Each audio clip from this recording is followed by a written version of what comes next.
Prop de 100 ciclistes van donar-se cita a la tercera edició del Mini DH de Santa Eulàlia de Ronçana aquest passat diumenge.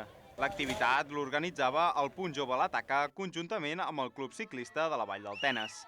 Un esdeveniment que va sorgir dels pressupostos participatius de joventut del 2019 i que va reunir els amants de les bicicletes al circuit ubicat al barri de Puigdomènec. A les 8 del matí s'obrien les inscripcions. La jornada matinal es va dividir en dues mànigues per determinar els guanyadors i guanyadores de les diferents categories que reunia la prova. L'organització ens oferia la següent valoració. La veritat que aquest any es nota que portem ja 3 edicions i ha sortit tot bastant més fàcil, el circuit ja està bastant preparat, hem fet alguna petita modificació perquè els nens s'ho passessin millor, però la veritat que ha funcionat molt bé, hem tingut un gran equip darrere amb tota la gent del Club Ciclista Vall del Tenes, mencionar el Joan Iglesias que sempre dona la cara davant de tot i el Tomàs Gámez que també està treballant amb el circuit i la veritat que tothom està molt content, els nens han disfrutat molt i fa molta il·lusió veure les cares dels nens quan arriben aquí baix, estan molt contents i veuen que han disfrutat tant.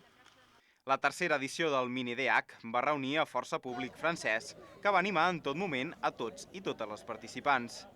Després dels dos descensos, el podi de la classificació general el configuraven en tercer lloc Carlos Gámez, en segon lloc Till Olran i en primer lloc el seu germà Max Olran, tot just separats per menys d'un segon de diferència.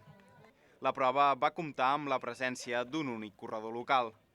Malauradament, la jornada va deixar la caiguda d'algun jove degut a l'afany amb el que baixaven per intentar assolir el millor temps. Finalment, el Mini DH va clausurar la seva tercera edició amb l'entrega de trofeus i el lliurament de medalles a tots els corredors. Una iniciativa per part de l'organització per fomentar un esperit esportiu sa i ajudar a la formació d'aquests joves ciclistes.